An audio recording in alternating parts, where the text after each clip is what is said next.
background so you don't see It's my fine. white entire white. That's fine. All right.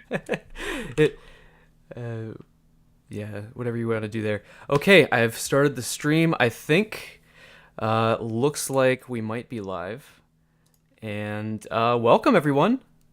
I'm really glad you're here and that you're joining us for our first Wardley related live stream. I thought I'd say a couple quick words just to sort of describe why we're doing what we're doing, why we're holding this kind of live stream idea, giving this a shot. Um, and then I'll introduce the folks that I'm joined by as well. So here's what keeps happening. I'm trying. I'm kind of responding to I think some questions that I often get and some requests that keep coming up in workshops that I give where we teach Wardley mapping. We're like, yeah, here's Simon Wardley's thing. Here's kind of my way of teaching it, and like here's the step-by-step process, and you get value real fast.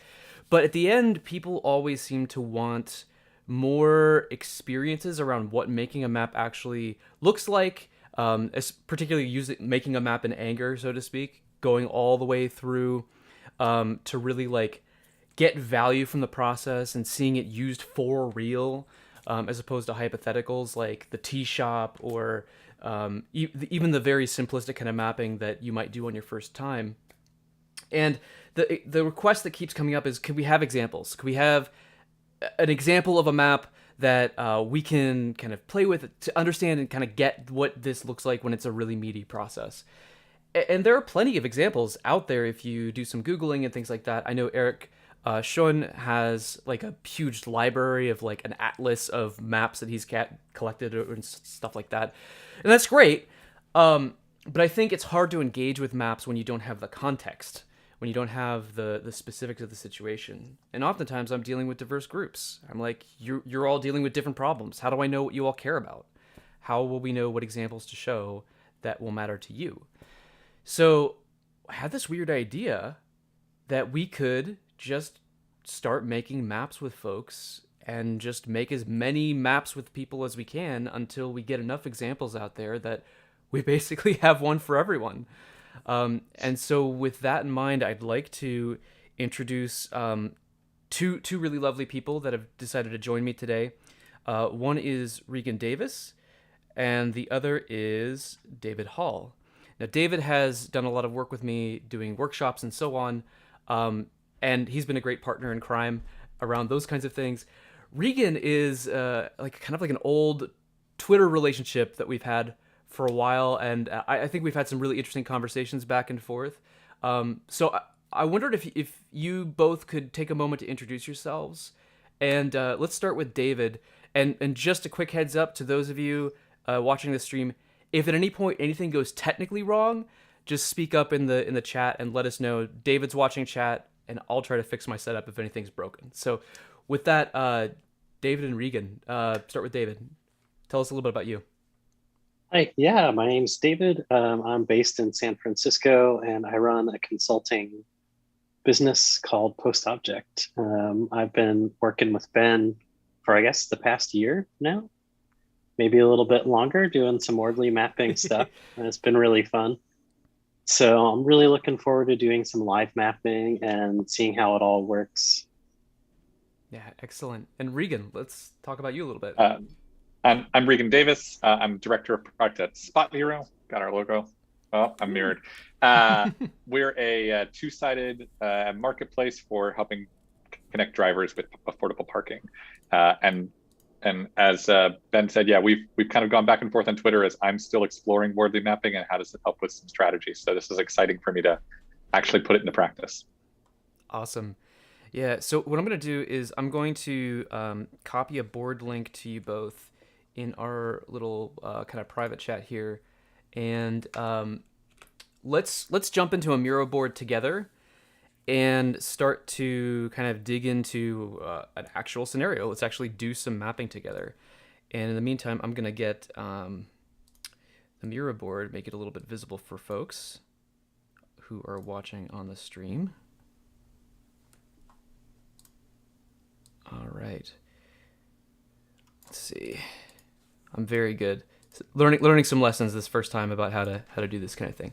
All right, so on the stream, I think I've got the two of you in the bottom right-hand corner, and on, let me see here, hide me. There we go. And then I've got myself in the bottom left-hand corner, and yeah, we've got a Miro board. Okay, so here's kind of what I do with everyone whenever I get started with a Wardley map. I have them pull up a couple templates.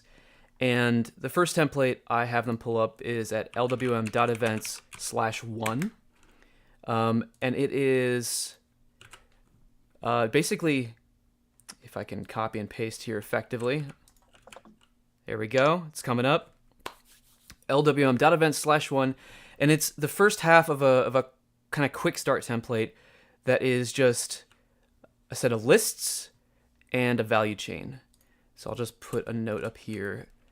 lwm.events/1. So if you ever need, anybody out there watching, if you ever need these templates, I'm going to put the URLs to them in a way that you can find them and grab them for your own use and so on. So Regan, tell us a little bit about the situation that you'd like to map today. And yeah, so one of the challenges that I think I have had at every company I've been at is how do we get communication that's actually effective inside the company. So I work in product management. So I work with engineering. I work with our sales and marketing teams and our customer support teams to make sure that we're solving real problems for real users.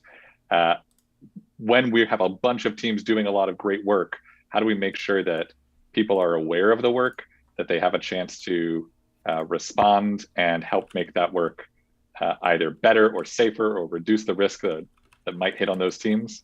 And we've certainly tried a lot of things to have outward communication. And so I'm curious to find out, is it solving someone's need? Can we try and understand all the components and where it takes maybe a lot of effort on our part to that maybe not be necessary? Yeah. Sounds like a worthwhile situation to get into. And just okay, I see you're in the Miro board now. So I always try to start with a minimum, the tiniest, smallest map possible. And how could we make the smallest map possible, get all the way through the process, all the way to the end, and then look back and go, okay, that's not enough. Let's dig into these specific areas. So basically never getting stuck being the primary kind of focusing kind of mechanism here. So who's an interesting user in this situation that you think we should focus on first? So at Spot here, we've got a two-sided marketplace. So we might be building something that we think helps drivers, but there's an entire another part of the business that is the garage operator. Right. Okay. And so I would think while we're going to release something for them, how do we help our teams that talk to those operators be aware of it? Got it. So for us, it'll be called our supply team. Okay. So I'm just gonna put I'm gonna put some sticky notes on here so that we can work with these, and I'll also lock down the workspace so it's hard to accidentally drag the wrong thing. So what we're gonna do is we're gonna try to basically do the smallest form of this we can get away with, one user, one need, and maybe three. I'll be generous and say three capabilities. Usually I make people start with one just to sort of hammer this minimum part. But I'll give you the benefit of the doubt, let you start with three. So just add the words that you would use to these sticky notes. What would you call the user again? I forget. The supply team? So you know what? I would say a supply team. We can also use customer service if that's easier to understand here. Well, I mean, we'll start with that group. In your context, you want to use the words that will work for the people that you're working with, because we're doing kind of a public thing as well. Accessible words are certainly appreciated, but part of the point here is the process of mapping is actually choosing which words to use. You have to decide what words we will use to refer to these very messy concepts. And that's what enables semantically dense conversations, right? You have conversations about very complex topics, and you need a vocabulary in order to actually make that happen. So use the words that you're comfortable with, I'd say, for Sure. what we're doing. All right. So the supply team. All right. So here's the thing. Like we know that there are many other users, but we're just going to focus on the Hmm. supply team for now. And similarly, we know that the supply team probably has many needs. I think like there are lots of useful ways to frame needs. Like I like playing with jobs to be done stuff. I like doing like user research and kind of getting into like what's motivating people. David, I think you and I have talked a bit about some of the strategizer like empathy stuff too. Am I getting that Hmm. right? Yeah, like Yeah.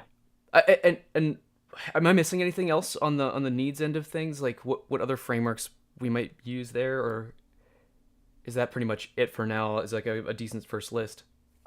I think, yeah, that's a good, decent list. Okay, so like fine, like you can use any of those frameworks that you like for needs, but we need like a shorthand way to refer to at least one of the needs that we care about. And again like start with one. There are probably like thousands, and Right. maybe you care about 100 of those. But let's start with one. What does the supply team need? And the implication is kind of like from the need from the system that we're designing. So I'll think out loud here, and you can help me shape it. Yeah, absolutely. I think they would need to have awareness that we're thinking about the problem. Hmm. Is maybe if I say the very first step in the process here, they need to know, oh, you want to tackle this. Okay. So if we call this awareness, does that seem to get to the center of the issue? Like, does that make enough sense on its own, or should we use a more verbose phrase? I think awareness is probably the biggest group of this. If I was to break this into how a product team might work, it might be, hey, we're interested in this problem. Okay, we've identified and narrowed down the problem. Now we're interested in identifying solutions. Mm. Okay, we're going to build a solution. So I think the most base need is awareness of each step in that process. Okay. I love the context that you're bringing to this. So that reminds me of the double diamond kind of thing. It's exactly the double Okay. diamond. Yep. Great. Okay, so like what we've just had like a little bit of a conversation about what's inside that thing, and this is actually kind of an interesting takeaway too. Like when you're mapping, like it's almost like kind of like conversational, like I don't know, like what makes social interactions easy in a bar scene, right? It's the alcohol, right? Like we all kind of like are able to have conversations in that way, and talk over beer or whatever. Alcohol culture aside, like there's that, and then like in the mapping context, it's like having the artifact, having the map, or having even just the list of who we're focusing on. It's almost like a prop that we can use to tell a story, and like it makes the storytelling way easier because I can design the props as we're talking and be like, hey, this is a supply team, and we need to talk about what their awareness is. And oh, by the way, as I hold the awareness skull or whatever from my Macbeth kind of thing. So like, yeah, let's find a word that you would like to use to describe that whole phenomenon of the double diamond thing going on. Of the need that another team would have, or just what the double diamond is. I think it's however you want to frame it so that the supply team needs it. Whatever the supply Okay. team is depending on, I'd say. Um, yeah, I'm gonna just start with this word.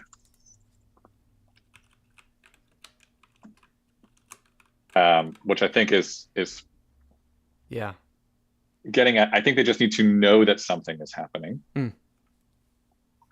And then if I were to go to another need, which I want to keep separate, it is maybe be consulted. Mm. Like, how do we get them involved into something? Okay. So be informed and be consulted. Should we break a rule and put two needs down? David's nodding his head, so it's like, all right, we'll give him another need. Yeah, It's why fine. not? Well, we'll come over here. We're feeling generous today. And like the reason to be restrained when we're starting this process is just so that we don't get stuck in the details. Like, so we don't get stuck in a quagmire of our own creation where suddenly we have to reconcile like hundreds or I don't know, just too much stuff all at once. And so like that's the only reason that I'm like suggesting that we be like a little bit restrained here. But like, okay, this is fine. So, okay, thinking about the supply team's need to be informed and to be consulted, inside the organization and potentially outside the organization, you are going to leverage certain capabilities in order to produce that informedness, that consultedness. So, like in Wardley mapping, we're kind of like doing design, and we're both designing the model of how we think it works, but also designing how the system itself ought to work. And so it's kind of like this dual like perception versus actual thing, and that differs from reality. Anyway, all that to say, like you're trying to identify what capabilities, so things we do, how the practices we use to do them, the data we have, the knowledge we have, like all that kind of stuff, those parts of the system that will produce through a process, through the value chain, this informedness and this consultedness. So what's like 1 to 3 of those kinds of capabilities? And I assume these do not need to be related to each other necessarily. No, just like we really just want to get the big moving parts. And for better or for worse, like the analogy I often use is like, here's a box. The box is the system, and somehow the box is producing informedness and consultedness. And you open up the box, like, what are the parts inside there? What's the machine? It's a broken metaphor, but just something to think about. Yeah. So I think the most obvious one is, can we have a meeting? If I have a meeting, then I am informing you of something. Okay. So meetings are an activity that we hold, that we perform to create informedness. What else? I think the other one, something that we certainly use in the product team today, is we'll send out like an email newsletter, basically, of everything that's going on across all of our teams. Okay. Yeah. So that's more of a like broadcast method, not like an individual personal email. Yeah, that's cool. I'll just say like broadcast email. Works for me. And then let's add one more capability, and that'll be enough for us to sort of bite off, so we don't bite off more than we can chew. Yeah. I think the other one would be like sharing user research. So we might, we'll post it on Slack as an example. We've got Slack channels where we're continuously sharing research that we found. Got it. Okay. Which might help people be like, oh, they must be interested in this. Yeah, that makes sense. Okay, so now we've got our kind of minimum viable like system description, but it's just like a list of parts, right? Like it's just a list. And I recently posted some things about like Wardley mapping learning pathways, and like what I was trying to say with all that was basically, you don't need to go full Wardley right out the gate. You can get a lot of value just by coming to an agreement on who's being served, what needs they have. And to Manisha's point, we could be way more specific about these needs for sure. And I think like spending time understanding each of these things deeply is a valuable thing that will provide value in and of itself. But then also we know the capabilities, right? We've got meetings, we've got broadcasts, we've got user research, right? So this is great.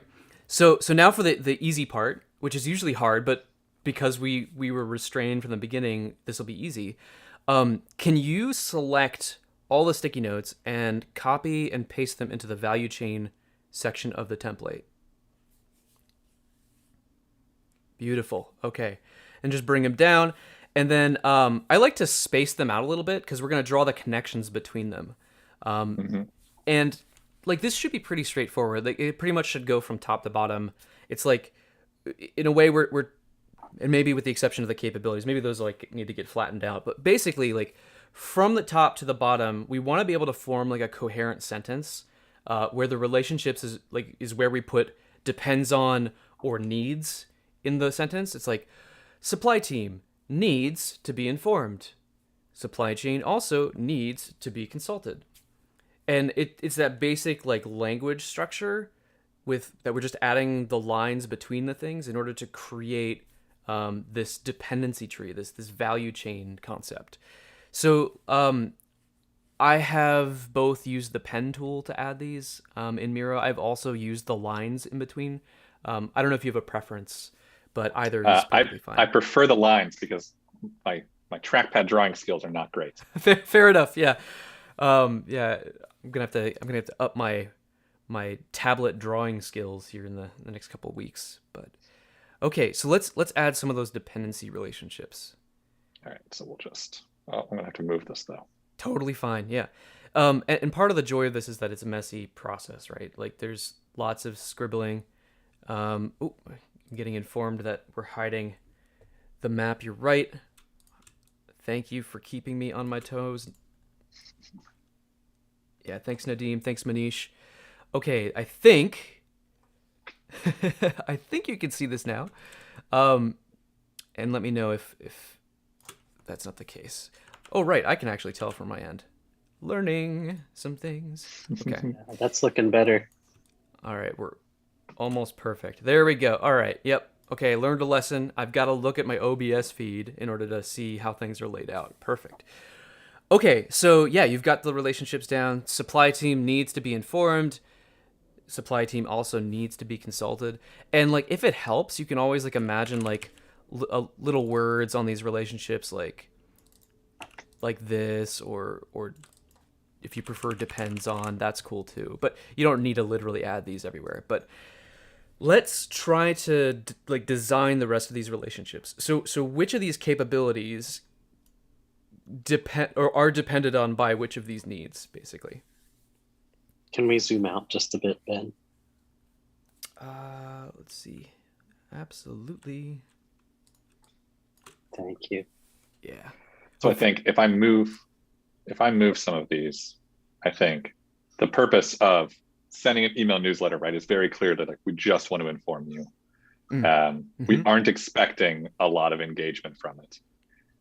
Whereas with a meeting, I think we can, maybe that fits with both of these. I know we're breaking the rule on having two already. But like, no, that's totally okay, right? Because it's not too big for us to deal with together. So fabulous. And I think so something that's interesting is our user research is not intentionally informing people, informing this team, but we make it public so that those who are interested can find it. Got it. Yeah. Okay. I'll also add one more wrinkle here, that our user research, we tend to put into our broadcast email as well. So we make it public in a bunch of ways because redundancy is the way to make sure people are informed. Got it. That makes a lot of sense. You want it to be available everywhere, right? So that everyone can see it. And regardless of where they show up in their context, you want it to be available in that context. That makes a lot of sense. Yeah, so I like that you're drawing like dependency lines directly from be informed. If you wanted to be like super precise, you could even draw a line from broadcast email to user research if that's one of the places you do it. And like, I don't know if that's right or wrong, but I think it depends on whether it's useful to represent those relationships that way. So that it's kind of a discretionary thing in my opinion.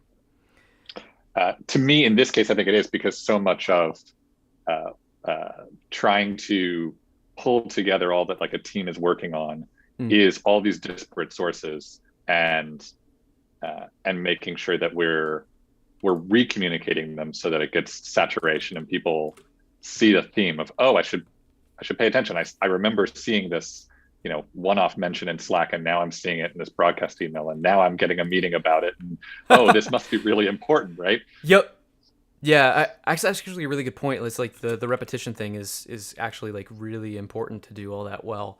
So that's a great kind of thing too, because now we're having a really specific discussion about what it means for user research to be accessible and why, like, how it fits into the system.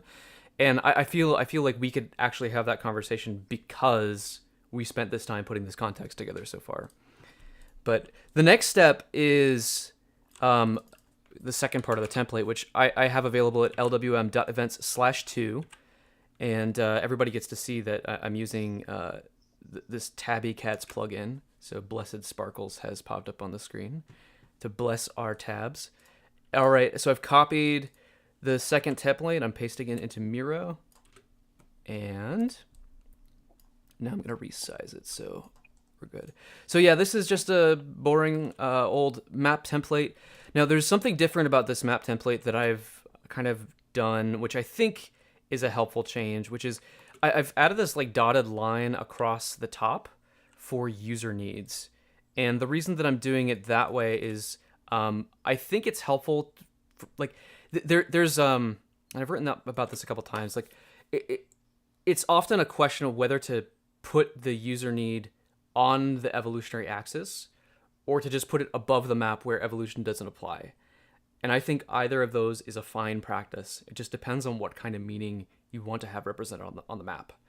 In fact, you could skip having a user need on the map at all. You could just have it live on the relationship between the topmost component and the user. Like, there are lots of decisions and choices that you'll make. And so, yeah, I mean, you can do what you want. But I personally like to have the user need on the map. And one of the reasons I like that is because we can have this conversation about this idea of, is the user need a gamble? Is it a decent bet? Is it a user demand? Or is it just the cost of doing business? And the thing that we're doing here is we're not inventing a new axis or anything. We're literally just using evolution. So, and just to close the loop before we actually put things on the Wardley map, if you want to reference the evolution table at any point in time, you can go to lwm.events/evolution, and you can get this nice reference table. It's Simon's table. It's the one he made, but I've highlighted a couple of the characteristics just to sort of pick, help first-timers kind of reduce their focus to one or two of characteristics that are particularly helpful or potent. Like, my favorite is failure, because failure is very vivid, and whether or not you're supposed to fail depends on the context. If you're in Genesis, you're going to fail a lot, and that's okay. But if you're in stage 4 in commodity, we kind of find failure surprising. So anyways, all that to say, these new little labels about users are not anything new. It's just evolution. So with that, Regan, I'll add just quickly in there. This has really helped clarify how to set up needs for me when I've been doing mapping, especially in a product context where a lot of the times we treat needs as if they're a given. And sometimes that comes back to haunt us in our decisions. And it's especially helpful to realize, like, we know what we're doing, but it's a good chance that, this is more of a gamble than we realize. Yeah, I think being more clear about that is really helpful. And part of what you're doing by making a map is you're encoding information on an artifact, and you're getting it out of your brain so other people can see it and be like, oh, right, you're asserting that this is the case, and now we can communicate about the thing that you're asserting, as opposed to it just being this dormant kind of assumption that's in the back of your head. Chat is asking for some links to these things. I'm going to put the links to the first two templates in there, and then I'm also going to put the evolution table link. And finally, there will be one that comes up soon. If you want to skip ahead, there'll be an opportunities table as well. So I'm going to put that link in there, but we'll get there in a second. Okay, so Regan, could you copy and paste the value chain that you have on the left over onto the Wardley map? And that way we can kind of get started with this messy process of placing things on the map. Awesome. So now we have kind of this full picture of, we made some lists, we turned the lists into a value chain, and now we're going to turn the value chain into a Wardley map by placing its components from left to right according to evolution. Cool. So let's start with the user needs. Regan, be informed. So this is interesting, because the same thing that you were bringing up of user needs might be much more bets than we think of, and now I'm putting myself to the test here as I was thinking this through. What is this? I would normally say being informed is the cost of doing business, right? That teams should be aware of what other teams are doing, and if not, it generally leads to failure. And I think in this case, where we're talking about a team that literally represents the other half of a marketplace, I feel pretty confident that yeah, being informed is needed so that they can then inform the other side of the marketplace. Hey, we're making some changes. We really want you to be aware of that. Yeah. Yeah, that makes a lot of sense. And there's always going to be this is versus ought problem. Like, how are things currently for you versus where ought they be? Like, and maybe there's like the bias problem already like starting to rear its head too. It's like, well, we think this is the way it should be, but maybe with us it's not quite here, or like these kinds of problems will come up, and so it's important to notice them and have those conversations as they happen. But my rule, my heuristic for getting through the mapping process is to note disagreement and move on. Just get stuff on the map and get it to a point where you can finally look at it and have some what I'll call methodological inquiry, which is just fancy words for using Simon's tables to basically poke the map until you find value, until you find some sort of insight. So great. Yeah. I think if I were to try and break down, like, where is this confusing, it would probably be, we need to break down these users into different groups, right? Yep. Some groups might be, you're just overwhelming me. But as a whole, I think it's important that teams know what's going on in the company. I think so too. And like already that's pointing at the issue, which is that you have to understand everyone's needs in order to be effective in this kind of design process. But the truth of the matter is you cannot literally deal with everything all at once. You have to start somewhere, get a foothold, I guess, and then work from there. And look, you're going to be wrong by being too generic here. But if this helps you have even one more conversation with other people where you can talk with specificity about the problems that you're experiencing, and even if it's just like, well, this is how it generally works, but for this specific audience, here's what's different. If you can even have something to compare against when you're talking about a difference, then you're going to have a much better time in the communication and strategizing part of this, the thought process behind it. Yeah. So very cool. Okay. What's next? So I'll take this be consulted one, and to be contrary, I'm going to move this one over. Maybe somewhere between it's a demand and it's a decent bet. I think there's a lot, having been through many companies, there's a lot of people who want to be consulted, and maybe it's not always necessary. That's fair enough. All right, so before we move on, I see a comment. If be informed is commodity, operating with less or no failures/misses, it would not have been chosen as a need to focus on for mapping. Huh. Manish is offering some challenge to suggest that if it's a standard practice, if it's the cost of doing business, then it probably shouldn't even be visible. It shouldn't even be here. We wouldn't even notice it. Now, I'm going to be contrarian to Manish in this case. One of the values of putting something on the map, even if it's a cost of doing business, is that it makes it conspicuous. Conspicuous is a word that I've been using a lot more lately because of Katz-Vattel. And it's like by making something conspicuous, it makes it discussable. It's like, just because power is in stage 4 doesn't mean it should be undiscussable, right? So we're having an issue in the States right now with, like, where in Texas, for example, power is of absurd importance right now. Like, the implications of an independent power grid is a very important, like, set of discussions to have, right? And so even if it is generally a stage 4 thing, we need to bring it forward sometimes and discuss it. And so I think it's worth, even just to document the assumptions that you're making, I think it's worth including. So yeah, it's a good callback to where things are versus where they ought to be. Yeah, as well. Yeah, it's on Regan's mind, right? Why is it on Regan's mind? Like, that's a good question in and of itself. And yeah, I mean, I'll tell you, it's on my mind because all of these dependencies and components take a lot of energy from a lot of different people, right? So we are essentially building a small business inside a company that exists to make sure people are informed. Is that effective? And I think the same point to your power example. Certainly right now in Texas, having power is a user need. It just wasn't thought about. until it stopped working. I think that's such a good point, because it's what you're especially if you're focusing on the effort that's going into the activities underneath. Well, I mean, how you'd like to have probably a discussion about whether or not to keep doing some of these things. Mm-hmm. And so if you want to stop doing some of them, well, it would probably be a good idea to understand the implications of that, right?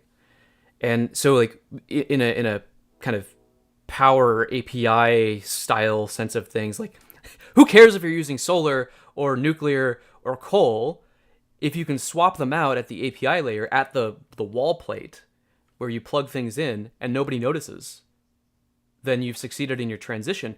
But if you say, you know what, coal's bad, we should just stop, and like, it may be bad, it may have environmental impact, but like, if you rip it out of the wall and suddenly everybody goes without power, they're going to complain at you, right? And there will be huge impacts as a result. So it's important to even include those silent user needs so that you can notice the implications of you messing with the underlying system.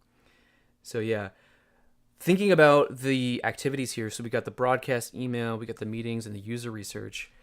Let's do these pretty quick. Just like take like a max 15 seconds with each and just make a decision about where to put them. And if you get stuck, let me know. But yeah, so I'm going to ignore this gamble decent bet side and go down to whether it's custom built or a product for how I'm looking at this. And I'm going to say meetings are almost entirely custom. Maybe making an email is a little bit closer to being a product, but the underlying research is just maybe like that. Okay, excellent. So this would be the point in time where maybe we could have a debate, but I often suggest just like moving on. Like, even if this is the most wrong map that anyone has ever made in the world, moving on is still fine, I think, because what we're doing is this is version 0, right? This is the first map we've made of this system together, and so we have a lot to learn yet. And so let's not get stuck on one tiny detail until it matters, right? And the thing is, like, right now you don't know what matters because you haven't made a map of this space and had conversations about it yet and all this kind of stuff. But you can't know what matters until you make the map, and you can't map until you know what matters, and there's this whole paradox thing that happens. But now that we have a map, we can ask some, what I would call, like, provocative, interrogative questions of it using the Wardley methodology, if you will. And so there's a link that I put in chat, but there's also, you can get it by going to lwm.events/opportunities, and it's kind of like a boiled down kind of set of prompts for basically asking good questions of the map. So let me just grab this here. Oopsie daisy. All right, so I'm going to copy the template in. And so, yeah, the way I kind of use this is, like, these aren't the only questions you can ask, right? But they're decent enough questions that I think a lot of Wordly mappers would get value from if they took a little bit of time and kind of sat with it. And generally the way that I suggest using this kind of table is to sort of sit with the map almost meditatively. Like, you kind of focus your attention on one point of the map, and you go, okay, let's focus on one of these needs. Let's focus on being informed for the moment. Okay, being informed. What's that like? Okay, I have some images in my head of what happens when people are informed. I kind of have an appreciation for that. Now I go over to the opportunities table and I start from the top and I go, okay, are we treating this differently than the rest of the world? So I'll pose that question to you. Being informed. I don't know, because I haven't really done enough research to know how the rest of the world does information inside their company. So for me, as someone who comes from a research and design background, I would say, how do I go and explore how other people are solving this problem? We've explored through interviews and surveys what kind of information is needed inside our company, but are we missing an opportunity with the way that other people get information? Yeah, that's a solid point. I mean, so already we found an open question, and I kind of think that on oftentimes what we're doing with Wardley mapping is we're trying to find the questions that we need to know the answers to, and that we don't currently have the answers to. More succinctly, know the things that we ought to know. And if we don't know currently whether or not we're treating this capability differently than the rest of the world, then that's something that is worth double checking. And so what I tend to do is I tend to like just throw another sticky note, or maybe I write something in chicken scratch on here and just be like, reduce bias? Question mark? Like it's not an assertion, it's like a question, right? So now we've got that kind of done. Like you can move on to the next thing. Use appropriate methods. And this is where sometimes it gets a little bit hard because I've made the words too specific. So like literally, would you ever expect to do Six Sigma on being informed? I don't know. Probably not. But Right. the attitude behind Six Sigma is reduction of deviance. It's having a process that executes every time the same way, because any variation is waste. And does that attitude apply here? It's a good question. What it strikes for me as I look at this and I see some of these very long lines, right, of being informed. If I say it's a cost of doing business, but I'm solving it in a very custom-built way, right? Then a meeting is probably an inefficient way just to inform people. That's something in which maybe it doesn't seem to match the efficiency that maybe this utility of being informed needs. I mean, and efficiency is one way of optimization, right? Effectiveness is like the other side of that, like two. So it's possible that like, hey, we were sending out emails and nobody was reading them, so we said let's put them in Zoom seats and have it spoken at them, and maybe that will be better, maybe it won't. I don't know. Like there's a whole like complex systems thing going on here with humans. Gosh, humans are messy. But like, yeah, okay, we're having a conversation here now about that. And the other thing I'm noticing is like, what if we're referring to two different things when we say be informed? What if there are multiple things hiding behind that word? Oh, I mean, there certainly are, right? And we talked a little bit about being informed at early enough where you would want to say, hey, I raised my hand, I want to be consulted, versus being informed in the same way that you might inform your customers with a blog post about some new problem or product that you have, which is like after the fact. And then I think, the other ways to break that down is what kind of information is this about a larger strategy? Is it about the tactical things of that nature? Yeah. Okay. Yeah. Something that seems really present to me hearing that too is if we can create an ontology around what being informed means. So literally, can I zoom in on being informed and be like, okay, what's in here? what's behind this handle that we're using to refer to like all these different concepts? And if we can start to disambiguate those concepts, what we'll find is that some of them fit under where we place them, cost of doing business. Others are a little bit messier, and probably Genesis even.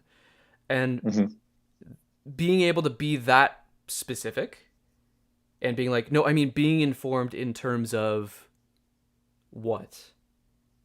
And that phenomenon being separate from being informed in terms of this other concept. Like it's very important, I think, to have those discussions at some point. Otherwise, I mean, you're going to have a meeting with someone and you're going to say be informed, and they're going to fill in their own meaning. And you're going to talk past each other, and that's just, you're only going to be able to communicate so well under those kinds of circumstances. Anyway. Yeah, this is very similar to like the domain-driven design and the ubiquitous language constructs of, making sure we all use the same terminology for something, and that terminology needs to be not just shared but specific to the domain that it's needed in, right? Yeah. And being conscious about those domains too, like it's true that sometimes we're going to have specialist jargon, and that maybe like we don't need to share every detail with a different group of people who don't really want to know any of that specific jargon. But sometimes we do need to like be mindful of where we overlap and our concerns, like, oh, maybe we should have a common language over these specific parts of things. And that's something that I've been like Jay Bloom and I recently did a workshop with DDD-EU, and it was focused on like this idea of epistemic health in organizations, and it has a lot to do with like, hey, developers and operators each care about different things, and that's okay. Like they don't need to literally have all the same concerns, but where their concerns overlap, like maybe we should have some common, like some shared practices and some shared vocabulary over in that overlap, and that way it's less of like a boundary and more of like a as I think what Jay would describe as a commons, and he and Demeji and Afawa have been doing some interesting stuff around like commons thinking for like platform thinking and all this kind of stuff. Anyways, I'm getting distracted because I love talking about that stuff. But thinking about this kind of opportunities table, like oftentimes what I'll have people do is just sit with this table for like 5 minutes and just like kind of see if there's anything there. And it's like on one hand, I want to make the stream entertaining for people who are here. All 30 people who are watching this, which by the way, thank you for being here. But I also want to give you the space to think. So maybe what I'll do real quick is I'll go tend to some of the chat that I'm behind on, and if you want to take a minute and just kind of like tune me out while I talk to chat. Sure. See if there are other opportunities that sort of jump out at you. And should I be focusing still just on this user need or look throughout? I think you can look throughout. Like really, we just want to get through the process all the way to feel like we've had a solid iteration 0. Like we've done it. We've done the mapping. Now we can do it again. So yeah, take a look there. Okay, so reading through here. Okay, so going back to Tristan's point, since we are being contrarian, do they actually want to be informed, or do you want them to be informed? That's a fabulous question, and I think like what we're dealing with as Wardley mappers is we're trying to balance what we know we want with what kinds of value the system is supposed to produce. And like we're making a bunch of assumptions that being informed is something that people need. I think that's a fair question. And by design, the fact that we're designing the system so that being informed is a need, like this shows our power as people who are making the maps, right? We're actually deciding what the system ought to do. We're shaping its purpose. And yeah, I mean, I don't know. Yes, we obviously want them to be informed, but is that what they need? I think it's a great question to bring up too, because often when we're dealing with mapping and folks that are mapping, a lot of the time it's on an executive level or leadership level. And those tend to be areas where I've seen a lack of user focus. Not out of malice or anything, but it just, people are thinking about the business needs specifically most of the time. Yeah. And so the map, in this case, or in all cases, it does introduce the user need. So I think just that question even comes up. Now, I think Tristan seems to have a good handle on mapping in general, probably.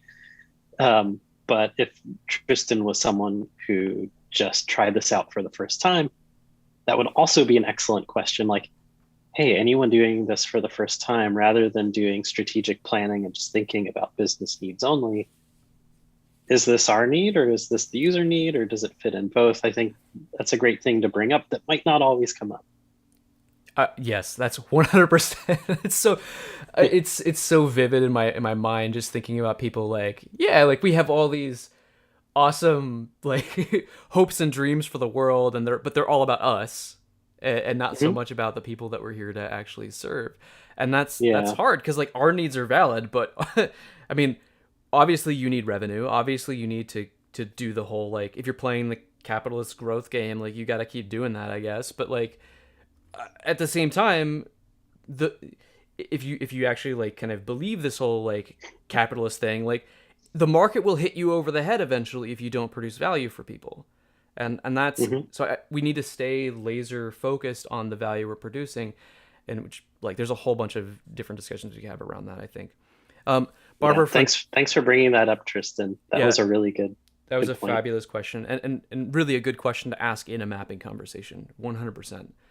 Barbara Frontera mentions, from a strategy perspective, you're also thinking about where things might end up, and that's absolutely true. Part of what we're doing with this process is we're kind of like taking the most simplistic view of, and that's why I say the obvious opportunities on this table, because it's like all the stuff that, like, if we're being really honest with ourselves, we ought to have already like known and figured out. And that's a little judgy, so I'm sorry. But like, once you get past this basic stuff, then you start getting into Simon's climatic patterns and the doctrinal principles and the leadership gameplays, and you start to have like this more nuanced discussion about like, hey, where are things headed already? Like, where is the whole thing with evolution is, in aggregate, there are a bunch of people out there who are probably working on each of these components out in the wider world, and there's a benefit to them to making it better, right? Because they'll make money, or they'll have a better life, or whatever it is. So like, someone out there is going to do that work, and doesn't need to be you. And sometimes procrastination is like one of the more interesting plays, because you can just wait for something to sort of play out. That takes some patience, and also takes designing for that. But yeah, that's an excellent point. You're thinking not only about where things are, but where you would like them to be, and also where they might be anyway, regardless of what you think, where they might be headed. That's a great point. Yeah. So Manish clarifies his earlier point about being informed being in commodity. He says he wanted to point out that might dilute the fact that there were challenges in being informed. So like, because it's a commodity, we're asserting that we already have it all figured out. And that's an excellent point, because maybe we don't have it figured out. And I think that's going to be dependent on the context. Like, if you have a room full of people who are like really confident about everything, then that kind of issue is going to come up a lot more, I think. But if you're in a room of people who are self-aware and they're doubting everything, like, you need doubt in order to believe things. You need to doubt things in order to prove them to yourself that they're true, and then you can believe them, right? If you're already doubting, and I think if you're making a map, you're at least presenting something for doubt, then maybe that will be less of an issue. And it could also help prioritize too, because depending on your business model, you might say, if this should be a commodity, it might be an emergency for us that it is not. Yeah. Which the map is pointing out that it isn't, if all the things in that don't match up with commodity. Yep. All right. So it looks like I'm catching up on chat some more. Tristan kind of continues that point. Definitely, that's exactly. Again, like, Tristan and Manish and Dean are all kind of like poking at the different parts of this, which is like refining what we know about the situation, right? It's like we've got to and Rahul asks a good question along these lines too. Like, when do we want them to be informed? Is there a timing aspect to it? Like, all these kinds of questions are what should come out of a mapping discussion. And every single time there's an unanswered question, it's an opportunity where we could be asserting agency over that particular part of the design, where we might not be doing that currently. We might just be hoping for the best or throwing it to the wind. And in fact, we need to take a more active role. Yeah. Yeah, I'm curious your take on this too, Ben, because, I've definitely been in situations where people have brought up, well, asking a lot more questions is just wasting time. We need to get things done. But I feel like if we are not asking these questions, by surfacing them, it's showing us places where the result of not asking these questions might be failure. Yeah. And that to me is very important. Yeah, I mean, the truth, I think, behind that criticism is that if you don't act, what was the point of any of this? Like, if you make a map and then never do anything with it, like, why did you bother, right? And so, like, Regan's got a whole bunch of red sticky notes here, and I imagine that there are things going through his mind right now that it's like, oh, okay, so I could do this, I could do that. I'm like, I don't know. And maybe the only thing that comes of this conversation is that he's got new questions and new conversations to have. But those ought to be directed towards finding new actions to take in general. So there's a lot of amazing stuff in chat. Like I want to get to Mary's question and save time for that as well. But we're gonna hold on real quick. So Regan, let's talk a little bit about your map. What did you find so far as you were going through the opportunities? So as you can see, I've made a bunch of sticky notes here.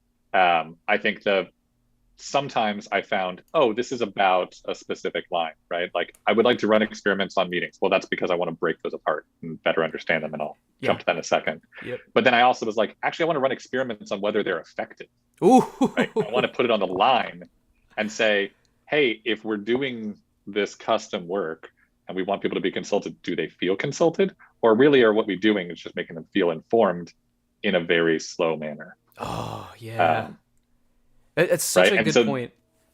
You're critiquing both the activity and the relationship, which is huge to be able to critique both of those things. That's an amazing thing. So yeah, keep going. So then that led me to start pulling down here at the bottom. I was like, well, what if I just broke apart meetings, right? And I said, well, there's actually broadcasting meetings, which are really just there to make people informed. If I can find that line, right? That's really, I'm not so much asking for input on that. I'm telling you, right? And so like an example of that, for better or worse is like the classic agile, like sprint review, where you're demoing the thing that is already built, that presumably is about to launch. Yes, you're getting some questions, but for the most part, it is see what we did, see what we're about to do next. But it's so late in the process that really the intention is, I want to make you informed. I'm sure there's going to be a Scrum Master here who's going to get very angry with me in a minute on Twitter. But you can have a fight about it later. And I think like having healthy conflict is like one of the best things that can come out of a map, because like oftentimes you have years of that stuff just tacitly built up, and it's like where you're actually living in different universes, even if you're in the same company or even if you're in the same team. So like, get it out. Let's have that conflict. Right. Let's get it done.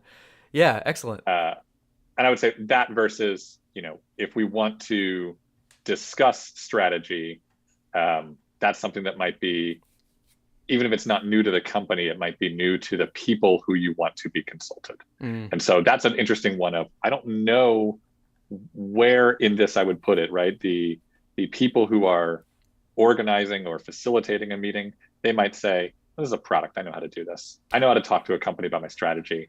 But for the people who are receiving it, is it very new? Should we be approaching it in a much slower way so that they can get the most out of it? Yeah, it's a good question. And little known fact, I did a little bit of consulting work at a company called Praxis Flow back in the day, and this was with folks like Kevin Bear, who was co-author of the Phoenix Project, as well as Jay Bloom, who basically these folks care about large-scale transformation issues. And so working in large multinational corporations, it's like, oh my gosh, like, how is it that you have so many different concerns under one roof and they're incoherent together?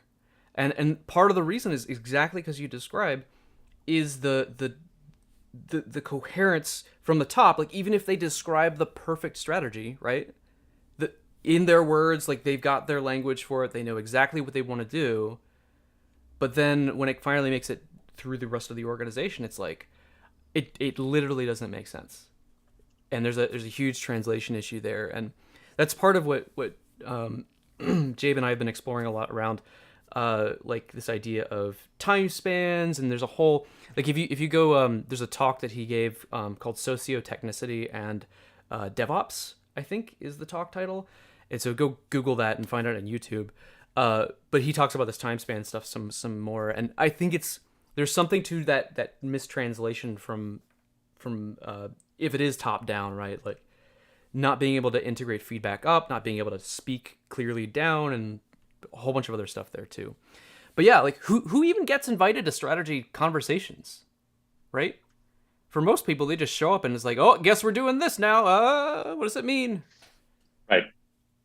Yeah, and I think the effectiveness versus efficiency thing, which is why I was really interested in exploring this, because often to be effective, it means you must first be less efficient, right? What I don't want is for us to say, well, let me automate. I'm pull like sourcing updates over here, right? Right now, that's a very custom built thing. But I don't want to say, let me make that a utility. I automatically pull from Jira every ticket that every team is doing, and I just have an automated email sent out. Well, that's not meaningful.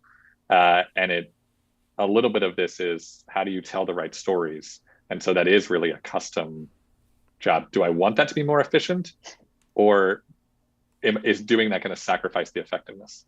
That's a great question. Yeah. It's and with evolution in general, like, the trouble is not that you necessarily, I don't know how the best way to say this. It's like, sometimes things being in custom is okay.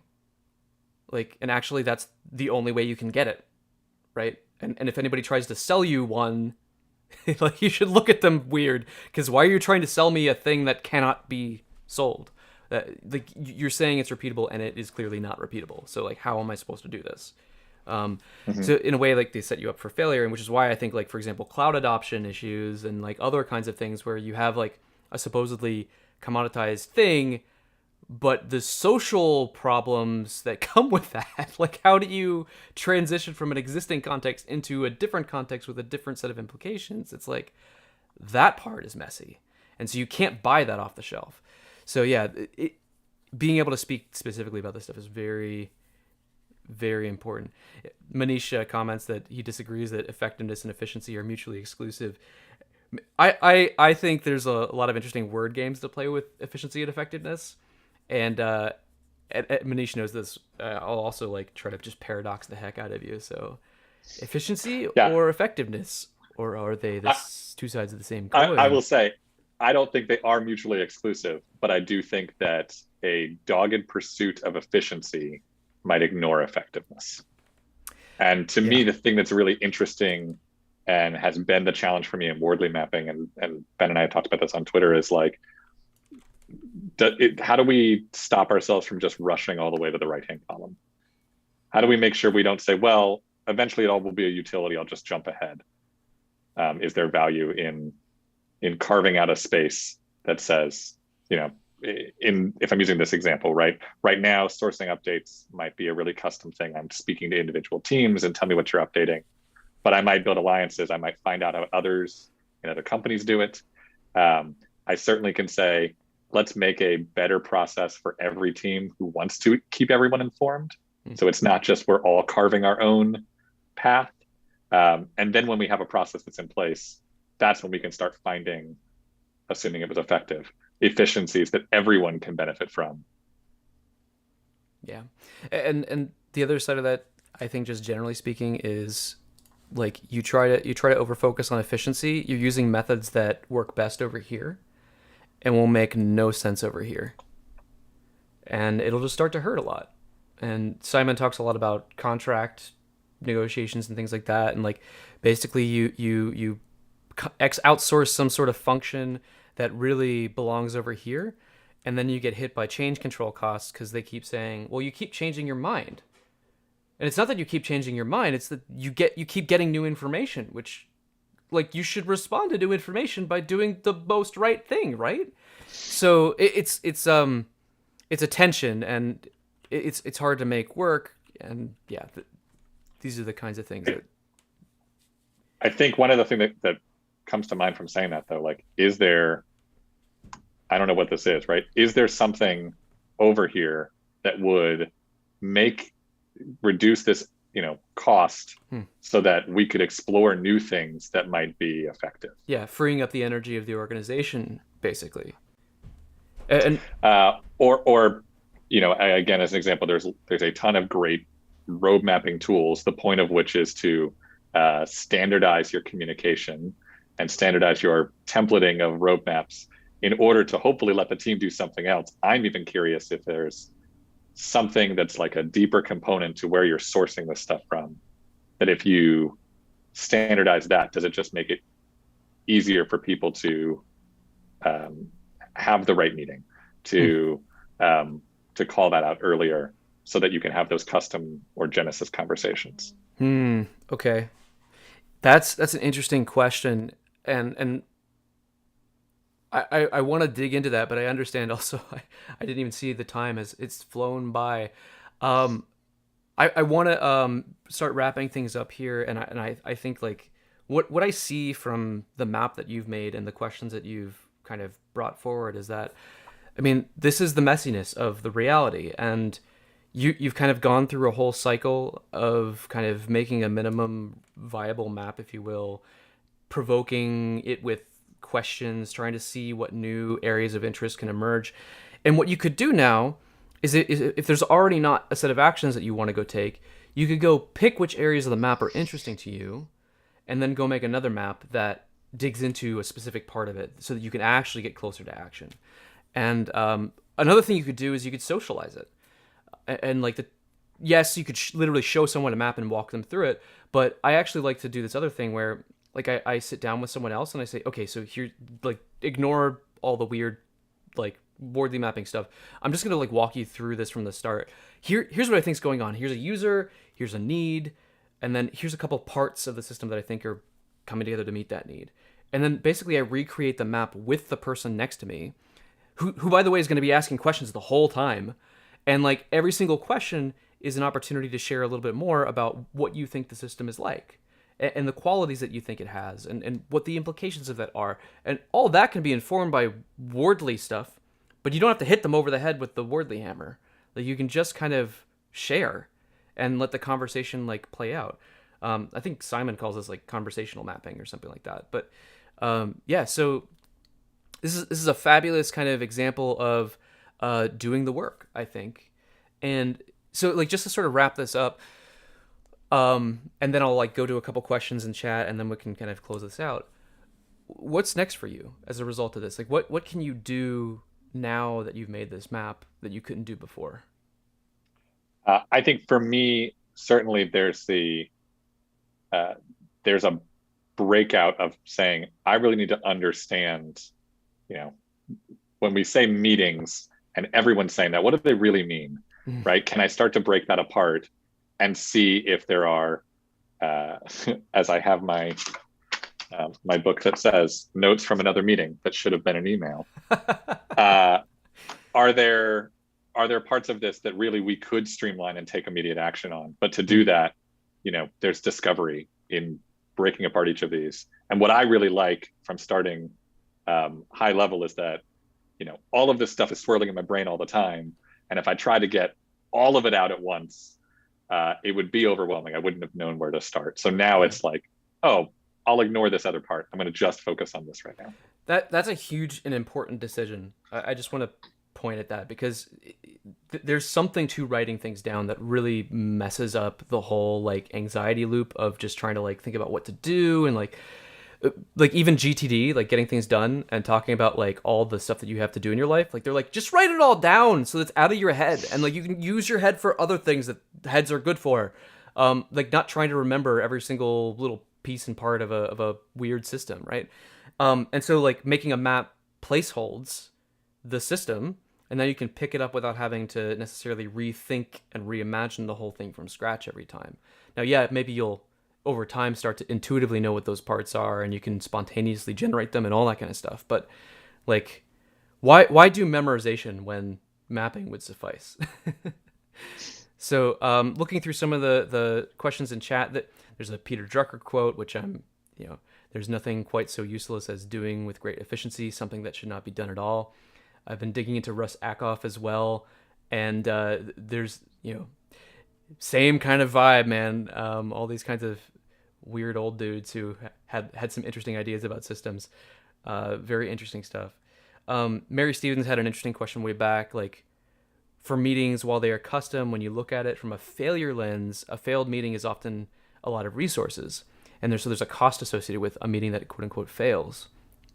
So should we be looking to evolve it? And of course, like, you don't want to waste resources, but if it's in custom, and we look down at our evolutionary characteristics cheat sheet, like, that looks an awful lot like moderate, unsurprising if wrong, but disappointed. Like, it's disappointing, but it's gonna happen a lot. And so how would you design the system to make failure safe?